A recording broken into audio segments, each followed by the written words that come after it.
noite. No Globo Repórter, terras de oportunidades.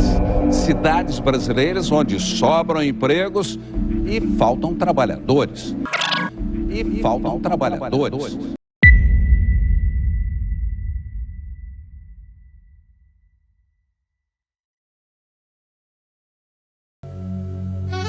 Nos maiores centros urbanos do país, a esperança está na fila. 1.900.000 pessoas procuram por um emprego na região metropolitana de São Paulo. A oferta de vagas aumenta, mas o número de desempregados cresce muito mais rápido. Mas qual seria então o caminho para o emprego? A resposta pode estar em estradas como esta, que cortam o interior do Brasil. A BR-060 nos leva até um lugar onde a lei da oferta e da procura está do lado de quem quer trabalhar. Em Rio Verde, no sudoeste de Goiás, um fenômeno está acontecendo. Aqui não falta emprego, falta trabalhador. E de repente, numa segunda-feira, a gente levou um susto danado ao chegar para trabalhar e perceber que as proximidades estavam tomadas de gente, estavam empilhadas de gente, né? Chegaram a acampar na porta do Cine. Aí Rio Verde explodiu, chegando pessoas com as malas, gente com mudanças, a rodoviária lotada de gente, chegando toda hora para os empregos, as ofertas de empregos. A cidade fincada no coração do Cerrado brasileiro abre 3.300 novas vagas a cada mês. Rio Verde é uma máquina de oportunidades. Na época eu estava trabalhando no Tocantins, saí do Tocantins e fui para o Rio Grande do Norte. E quando cheguei lá me deparei com essa matéria. Vêm muitas pessoas para cá, para a cidade.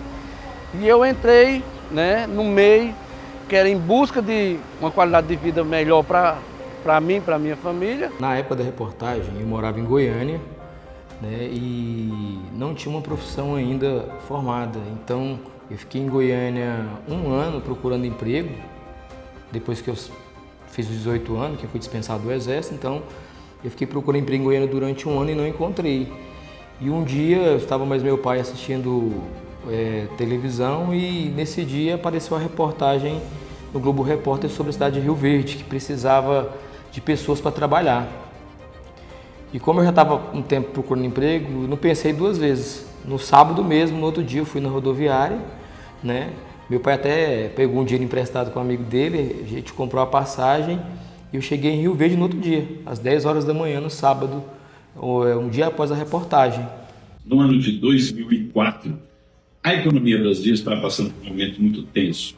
O governo estava com uma política restritiva fiscal e monetária, elevadas taxas de juros tentando controlar a inflação, tentando também controlar os seus gastos. O governo despendia menos. Essa realidade fez a taxa de desemprego crescer. O Brasil, até então, há 40 anos atrás, era importador de alimentos, né? E de 40 anos para cá, nós invertemos essa lógica, passando a ser um grande player de fornecimento de alimentos para o mundo. E naquela época, me lembro muito bem que nós, de 2001 a 2004, nós passamos de 100 milhões de toneladas de produção para 120. E o interior, o centro-oeste, as fronteiras agrícolas estavam em expansão diária, demandando muito mão de obra, não só no setor primário, mas também no comércio. As indústrias começaram a chegar também no centro-oeste, e Rio Verde não foi diferente. No ano 2000 nós tivemos o início das atividades da Perdigão na época. Só para você ter uma noção, a Perdigão em Rio Verde, naquele momento, representava 50% do parque fabril da empresa no Brasil. Era a maior empregadora, direta e indiretamente, do estado de Goiás. O Brasil, naquele momento, vivia uma taxa de desemprego muito alta nos grandes centros, né? E essa reportagem, ela mostrou que existia um Eldorado. Existia vários Eldorados e escolheram Rio Verde. No programa de rádio mais ouvido da região, há 3 anos tinha só música e notícia. Agora o roteiro nas mãos do radialista está mudando. Só hoje, são 180 ofertas de emprego. E naquela oportunidade eu recebi uma ligação falando, olha, tem como o repórter Flávio Fachel, que já está a caminho de Rio Verde, já deve ter chegado aí, ele ir para o estúdio para ele ver como é que é a dinâmica das ofertas de empregos que são divulgadas no rádio. Eu falei, tudo bem. E assim eles vieram. Vieram para o estúdio, filmou a gente lá, os ouvintes participando. E aí a reportagem saiu. As ofertas existiram, elas existiram naquela oportunidade.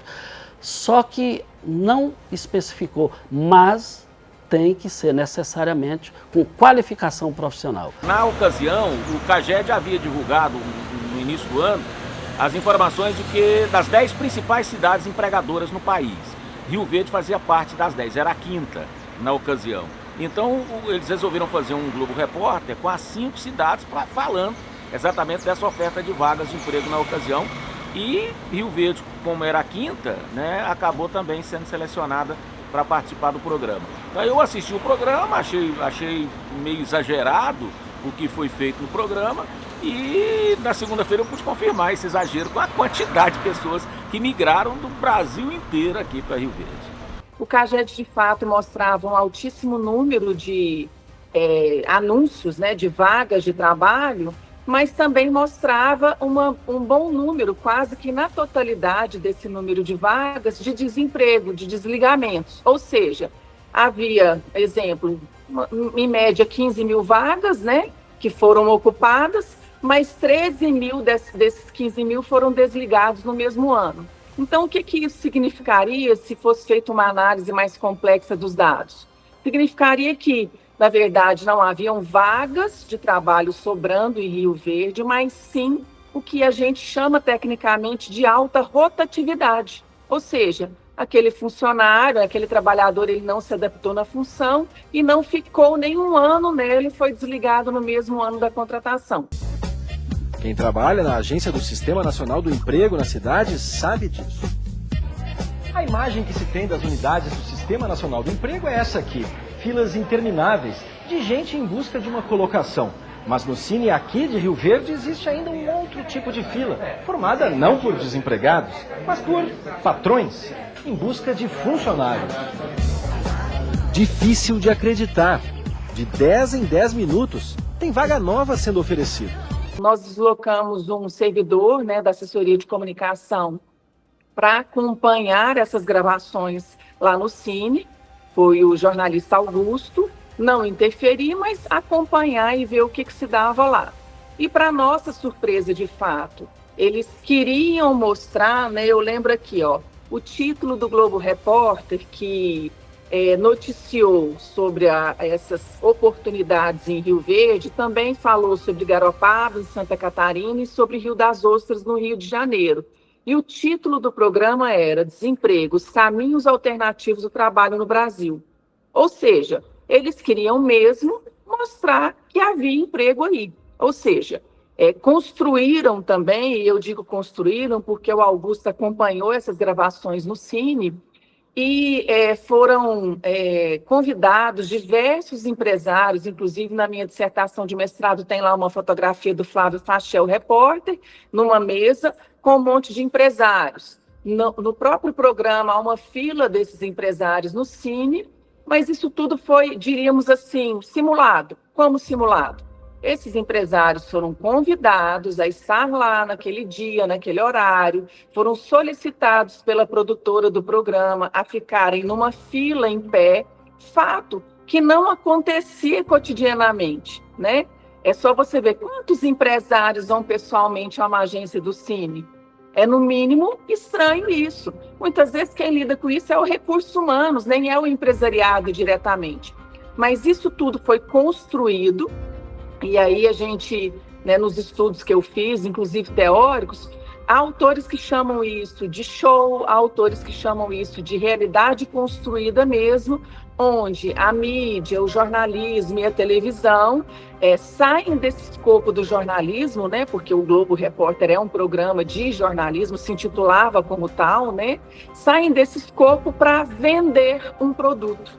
né, e como produto para ser vendido, de certo modo, colocaram ali um discurso, né, uma narrativa que era o que você, ou seu colega do lado, a sua família, precisavam ouvir naquele Brasil de desemprego naquele momento. E com a matéria feita, a maneira como foi feita, deu a impressão que era vale tudo. Quer dizer, qualquer pessoa chegaria aqui em Rio Verde e estaria empregada e ganhando um ótimo salário. Na época da reportagem do Globo Repórter, eu morava em Rio Largo, Alagoas, né? É uma cidade que é junto de Maceió, no qual ainda o aeroporto, né, de Maceió pertence à minha cidade. Na época da reportagem, foi minha mãe quem viu a reportagem e passou para mim, né? E, enfim, eu acatei, a gente conversou, nunca tinha trabalhado na vida e foi aonde eu aceitei o desafio de vir para Rio Verde. Na época, a minha situação financeira não era boa. Eu não trabalhava, era só meu pai que trabalhava, assim, não tinha uma vida ruim. Mas é o cultural do Nordeste, né? Cada um faz o seu e cada um tem o seu dinheiro. Foi onde eu vim para Rio Verde com um irmão meu. Eu que venho de uma família pobre, muito pobre, a gente morava em casa de pau a pique, ou que seja, casa de barro. E sempre eu quis dar uma qualidade de vida melhor para minha mãe. Para os meus irmãos, eu como um filho mais velho, 8 filhos minha mãe tinha, e eu sendo mais velho eu queria sair para ter uma condição melhor, para dar uma qualidade de vida melhor para eles. Então vim para cá e nessa vinda minha para cá, quando eu cheguei aqui, através de uma matéria que saiu que aqui era o melhor lugar do mundo para se viver, com muito emprego, e quando eu cheguei aqui a realidade era outra. E aqui o prefeito da cidade estava mandando o pessoal de volta e eu até me escondi, não deu um jeito para mim não ir. Fiz de tudo para ficar aqui, então foi onde veio o lado da minha maior dificuldade. Eu vim através de meus primos, a gente viemos junto para cá, mas quando chegou aqui eles voltaram porque estava transportando um pessoal de volta e eu quando eu cheguei aqui hoje eu estava bebendo muito na época e caí no alcoolismo e me deparei ficando tipo um morador de rua aqui debaixo dos pés de pinheiro, que aqui tinha muito pinheiro aqui na rodoviária de Rio Verde. Eu era primeiro-tenente, né, trabalhava na operacionalidade e nós começamos então atendendo orientação do prefeito na época, que era o Paulo Roberto Cunha, né? A Polícia Militar está na cidade, ela tem que apoiar, né, o gestor público e a partir daí, atendendo as orientações do prefeito, a gente começou a monitorar todo esse pessoal. O principal ponto era a rodoviária, foi a rodoviária, né?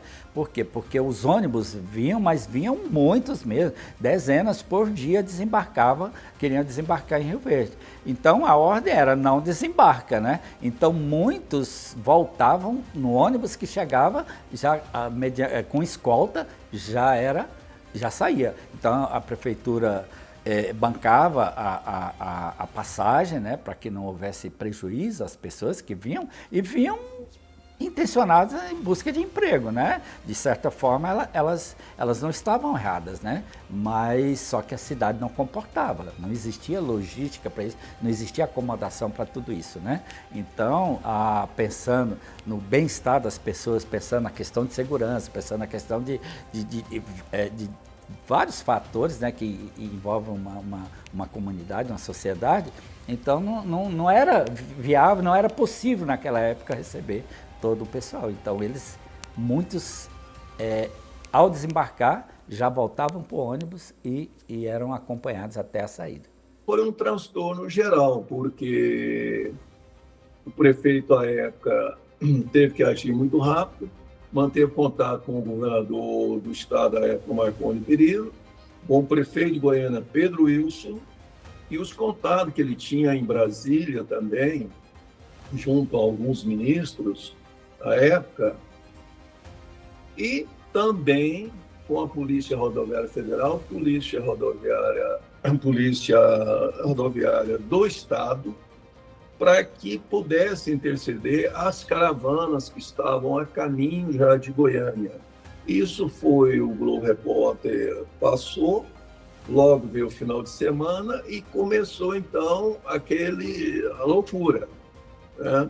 O Paulo Alberto dando entrevista para todos os veículos de comunicação de Goiânia, aí de Rio Verde e nacional também, na CBN Nacional. E isso criou um transtorno, porque é o seguinte, não cabia na cidade. Tanto que os dados à época, a parte de informática da prefeitura, no site, teve que haver uma interferência e destinada apenas para receber e-mails, porque a época era uma dificuldade, a internet ainda era fraca, por muito tempo, se prolongou, e o congestionamento, tanto que foram mais de 70 mil e-mails recebidos assim, em um espaço curtíssimo de tempo. Ônibus foram parados pela Polícia Rodoviária Federal e Estadual. Em algumas localidades vinham caravanas de ônibus, 60 ônibus, outras localidades 60 ônibus, lotado de gente, lotado. O julgamento foi forte, muita gente entrava em contato, gente que eu nunca imaginava no Brasil, descobriu o contato. Eu estou indo e a culpa é sua, você é o culpado. Eu estou deixando aqui a minha família, já estou aqui, já estou chegando, já cheguei. Então, foi mexeu com o psicológico, mexeu. Eu te confesso que mexeu. Eu fiquei muitos dias assim, a não ser do rádio para casa, e nos finais de semana, para um rancho, para um final de semana, para o sítio de um amigo. E eu evitei de sair na rua, eu evitei. Tem relatos também de pessoas, né, aí da parte central da cidade, pessoas mais antigas que estavam acostumadas com o centro mais pacato, com o centro em que o fluxo de pessoas se concentrava na Avenida Presidente Vargas, onde tinha o próprio Cine, na época ficava lá o comércio, mas que começou aquelas ruas, né, paralelas ou transversais ali, saindo da avenida do grande centro mesmo, que eram ruas absolutamente residenciais à época, poucas tinham um ou outro comércio, era comércio assim, um salão de beleza, um pequeno restaurante, né, uma lanchonete. Elas começaram a se deparar com pessoas dormindo nas calçadas dela, pessoas às vezes até com mal encaradas, pessoas que apresentavam, elas estavam inseguras, né, de transitar naquele fluxo de pessoas. Então, assim, trouxe problema de várias ordens. O que nós tínhamos em especial nordestino dormindo dentro de carro, era o trem mais comum do mundo, né? E, consequentemente, houve, né, não um aumento exagerado, mas houve uma preocupação muito grande com relação ao índice de criminalidade. A Polícia Militar criou um planejamento muito rápido, né, em conjunto com a Polícia Civil, para que a gente impedisse a entrada de pessoas, né? Então, as principais entradas da cidade, né, rodovias, algumas vicinais que davam acesso aqui, todas elas foram monitoradas e impedidas. É claro, repito, que o foco eram os ônibus, né? E a gente tinha uma preocupação muito grande com isso. Diante que foi vendido o emprego que virou ilusão, que dependia de qualificação, as pessoas partiram, então, para cobrar do poder público, porque a maioria chegaram com o corpo e a roupa do corpo. Precisava de alimentar. Paulo Roberto sempre foi uma pessoa, como prefeito, nessa parte ele sempre deu apoio, até a época que ele foi prefeito da primeira vez, não trabalhava com ele, apoio ao trabalhador. E também pediu à equipe dele que resolvesse isso aí, para ficar. Mas é o seguinte, como é que você vai atender 1.000 pessoas sem uma programação? A prefeitura ela foi invadida um dos dias. Ela foi invadida por migrantes em uma das vezes. Eu não me recordo se tem alguma fotografia na minha dissertação de mestrado. O invadido, que eu digo assim, chegou uma multidão de pessoas que queria falar com o prefeito. Era uma sede antiga que ficava no início ali, mais no início da Avenida Presidente Vargas, e eles se aglomeravam ali no hall, mas já esparramando para os gabinetes, as pessoas começaram a fechar a porta, gritando, muito alterado, alguns inclusive com cheiro de bebida, né? Me lembro, na época, o comando buscou apoio de outras cidades, né? Porque aqui era uma regional muito grande, né? Envolvia Iporá, Montevidéu, Indiara, Quirinópolis, tudo, né? Então todas essas localidades enviaram reforço para cá. O que eu pensava era assim, quando que isso vai acabar, né? A cidade não vai comportar isso aqui, né? Estou na contramão do Brasil. Tem vaga à vontade? Vaga à vontade. Mas precisa de pessoas que tenham qualificação. É dia de casa lotada. Lucival precisa de garçom. Depois é que eu fui saber que o bar que eu estava trabalhando era o mesmo bar que mostrou aquela correria de gente, que precisava de pessoas para trabalhar. Depois eu fui saber que era lá. E eu não tinha emprego arrumado. E como eu também não tinha um ensino médio completo, eu fiquei meio com medo, apreensivo, mas vamos tentar, né? Porque eu sabia que a Perdigão, né, dava oportunidades para todo mundo que chegava de fora, e lá fui eu tentar. Com 15 dias em Rio Verde eu já estava trabalhando dentro da Perdigão na época. Na verdade eu fiquei por 4 meses e 28 dias, debaixo dos pés de pinheiro. Aqui, ao lado aqui, tinha uns pés de pinheiro, tinha um chafariz aqui no meio das plantas, e a gente sempre ficava por aqui. Como eu entrei muito no alcoolismo, então eu acordava bêbado, dormia bêbado e acordava bêbado, tomando álcool de posto na época. Um dia, uma madrugada, por volta de 3 horas da manhã, eu falei comigo mesmo, se existir o Deus dos crentes, ó, do jeito que eu fico, emocionado, que me tirasse, né, dessa situação, porque para mim foi muito difícil. E com os 3 dias chegou um rapaz me procurando se eu queria trabalhar, alguém queria trabalhar. E só eu levantei a mão no meio de uns 40 homens que aqui estavam. Aí ele falou, você não, porque você já está morto. E realmente eu estava muito magro, os pés muito inchados, só bebendo. E eu lembro que só eu que quis ir. Aí ninguém quis ir, ele disse, você vai mesmo? Eu digo, vou.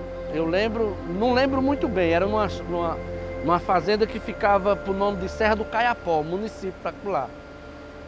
E a gente, fiquei lá por 3 meses, e quando eu cheguei aqui na cidade, o rapaz me deixou aqui ao lado do posto aqui, e eu, sem destino, saí procurando um barraquinho para alugar. E eu desci aqui e aluguei um cômodozinho, e ali foi onde tudo começou. Então aconteceram vezes significativas, pessoas que na época, pós aquele trauma, pessoas falando, pois eu já estou empregado, constituí família aqui, trouxe a minha esposa que ficou para trás, mas meus filhos. Então foi bom. Toda a cidade, tudo que vai passar por uma transformação do crescimento tem uns choques. Tem aqueles choques, e choques positivos. E esses choques colaboraram para essa Rio Verde maravilhosa e gostosa que nós vivemos hoje. Quando você tem uma exposição em mídia nacional, como foi aquele caso, é claro que você tem prós e contras, né? Você tem uma divulgação da imagem da cidade que gera curiosidade. Em outro contexto, mas a revista Exame apurou Rio Verde como a melhor cidade para fazer negócio no agro. E isso foi uma exposição muito positiva. Empresas, empresários, investidores que nunca tinham ouvido falar de Rio Verde já ficaram curiosos para poder entender como a cidade foi reconhecida como a melhor cidade para fazer negócio no agro em todo o país. Então é um tipo de exposição positiva. Naquela reportagem também houve um lado da exposição que é gerar curiosidade dos mais diversos níveis de pessoas, profissionais, empresários para conhecer Rio Verde. Então esse é o lado bom. Mas o que nós vimos depois disso foi um preparo de Rio Verde. Rio Verde continuou crescendo, gerando emprego. Nós tivemos uma crise aí em 2005, 2016, né, 2015, nós tivemos um déficit de emprego em Rio Verde. E a partir de 2017, com as políticas públicas municipais adotadas na época, né, criando todas as condições, todo o ambiente favorável para a geração de empregos, mas foi uma coisa mais sustentável. Né, nós já estávamos com todo o sistema S já preparado para a qualificação.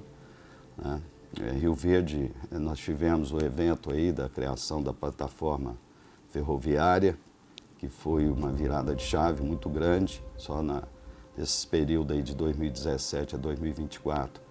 Rio Verde foi a cidade do Centro-Oeste que mais gerou emprego, 22 mil postos de trabalho de carteira assinada, mas foi de uma forma sustentável. Hoje eu estou colhendo o que eu almejei no passado, logo quando eu cheguei em Rio Verde.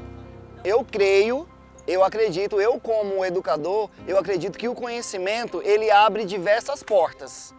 E digamos que não só o conhecimento literário, que não precisa ser necessariamente literário, mas precisa ter uma base.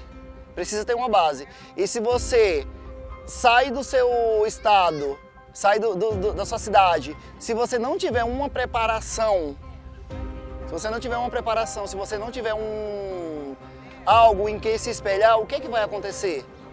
Entendeu? Com certeza. Faria novamente. E eu escolheria Rio Verde, sim, para viver. O povo de Rio Verde, ele sempre foi um povo acolhedor. A gente sabe que na época que eu cheguei aqui, a gente achava ainda muitas pessoas que falavam assim, nordestino chegou aqui para tomar nossas vagas de emprego, sempre tinha... Eu me deparava com isso. Eu que, quando eu saí, eu fui trabalhar de ajudante predeiro, virei predeiro, virei mestre de obra na área da construção civil. Aí de lá para cá também trabalhei como vigilante na segurança pública, onde eu vi o outro lado, né, como um cidadão, né, que me socializei, fui em busca de algo melhor e sempre ajudando minha família. Hoje o Júlio César, conhecido como Júlio da Ferragista, através de uma pequena porta que eu abri ali na Vila Menezes e através de vários serviços sociais que a gente tem feito na cidade, o Júlio César, empreendedor, que hoje também está contribuindo no Legislativo de Rio Verde. Eu posso falar com toda a convicção que eu sou um homem abençoado, porque Deus abriu muitas portas para mim aqui, sabe, me trouxe pessoas que hoje fazem parte da minha vida. Então é outro laureando. Quando eu cheguei aqui, lá em 2004, era um garoto de 19 anos que queria só ter um jeito de pagar, sabe, as suas contas. E hoje não. E hoje eu sou um laureando que, por trabalhar na área imobiliária, eu me sinto participando do crescimento da cidade. Então isso me deixa feliz. Eu sou um homem hoje que fico feliz pelo crescimento e desenvolvimento da cidade de Rio Verde.